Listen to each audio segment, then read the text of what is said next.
Oh, 哎呦我的妈！ oh, The Philippines, God just told me that 哎呦我的 that 妈！ an earthquake is also coming to Baguio.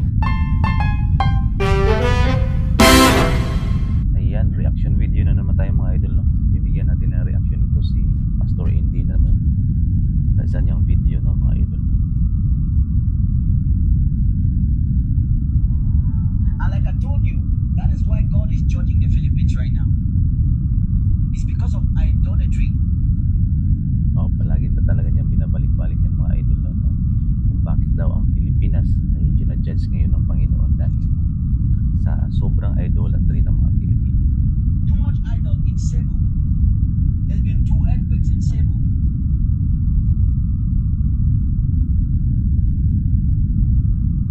By the way, ang video na ito mga idol was posted on October 14, 2025, no, mga idol. For context na nga, sabi niya, meron daw 2 earthquake in Cebu na nangyari. Nangyari naman talaga yun. No? And another disaster is coming to Tacloban City, or is it Tacloban City? Then another one is coming to Manila. Fire and Sa pang disaster ang mangyayari daw sa Tacloban City at saka sa Maynila.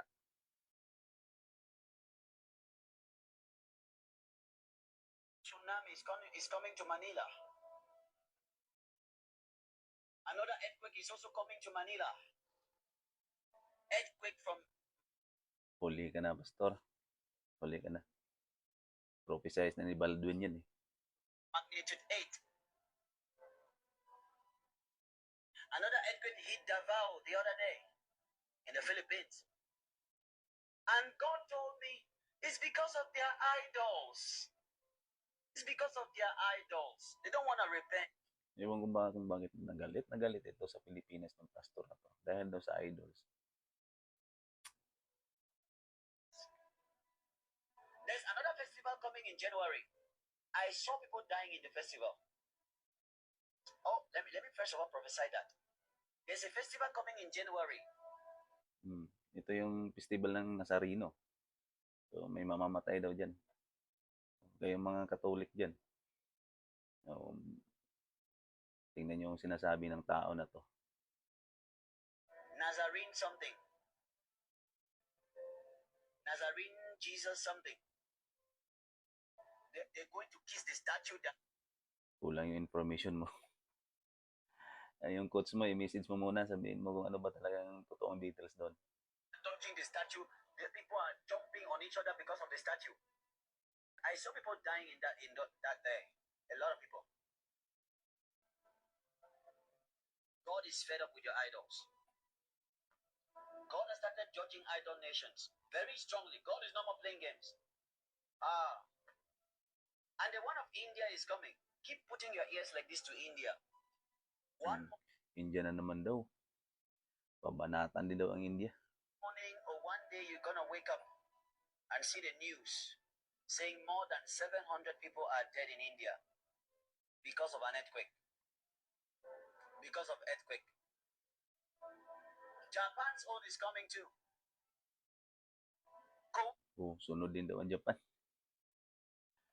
Yari na. Wait, the earthquake is coming. Too much idols. Too much idols. They don't want to repent. Repent, they don't want to listen. Repent, they don't want to listen. Repent, they don't want to listen. And so God said, okay.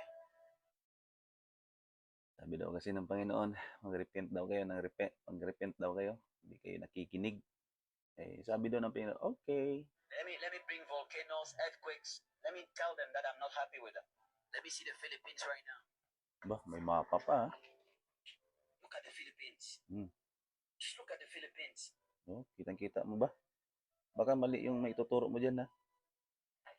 Hindi mo alam. Saan banda? Look at Luzon. Saan banda? Oh.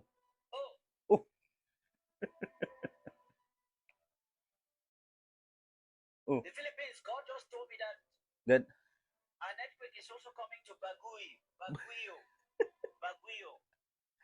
Bagyo ba? Pastor, hindi Baguyo.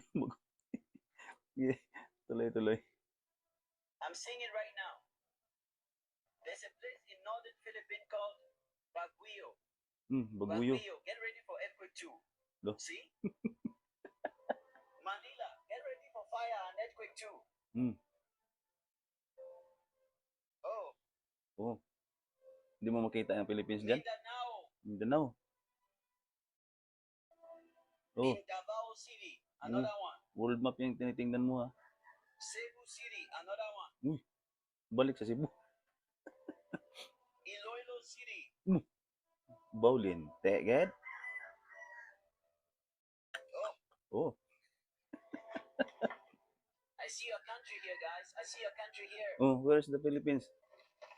Come on, man. Tell me. I see a country here. Yes, Yes. Baguio, Baguio. Yes. Why is God bringing the earthquakes? Idolatry. Idolatry daw talaga. Idolatry in the land. Ba? Lupit. Idolatry in the land. Too much idol. Idol. Too much idol. Idol na rin kita ngayon eh. God is jealous. Kakatawa tong pastor na to, no? Nasa inyo na kung maniniwala kayo dito o hindi. Keep an eye lang, no? At patuloy lamang tayo mag-iingat din. Natural, kailangan natin mag-iingat kasi nandito tayo sa Rain of Fire, no? May mga volcanic earthquake talaga tayo dito. Hindi natin maiiwasan yan at meron tayong mga ulan at mga baha dito sa ating bansa.